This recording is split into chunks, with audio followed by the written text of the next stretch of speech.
Aha. Bir gün ikimizi bir yerə toya çağırıblar, adını deməyəcəm bir rayona. Aha. Məşhur toydur. Qoyacam tamaşaçılar da eybi yoxdur eşitsin.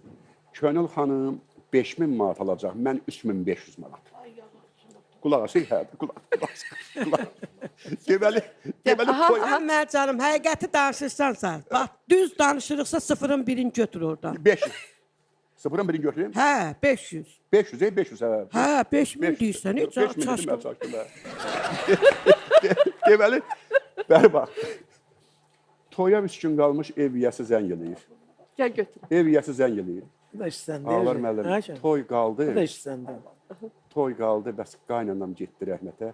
Yavaşca Allah rəhmət eləsin. Könül xanıma da zəng eləyib. İndi Könül xanıma deyirəm ki, ay Könül xanım, eşitdin? Dedi, hə, dedi, mənə də dedi, qaynanama rəhmətə gedib. Bu bədbaxt bilmədi, onun qaynanası rəhmət etməyib, bizim qaynanamız rəhmətə gedib. Pul batır, pul batır. Bir əhvalatda danışım Könül xanımla. Təzə maşını var, cipi. Mənə dedi ki, Şəmkirə toya gedirik. Şiştəpə kəndidarıdır. Dedi ki, ağalar, mənlə gedək də darıxma, sən maşını at getsin. Dedim, yaxşı.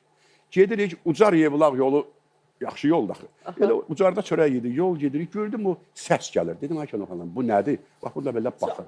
Dedi ki, ağalar müəllim, bu Yapon maşındır axı. Bu deyir ki, o remeni taxçıdan, təhlükəsizlik təməri. Dedim, hə. Biraz qalxdı 130-140, səs kəsir axı o sən demə, mən bilmirdim. Dedim Könül xanım, bəs gəlmir axı, indi səs gəlmir axı. Deyir, ha, indi deyir ki, cərtaq cəhənnəm.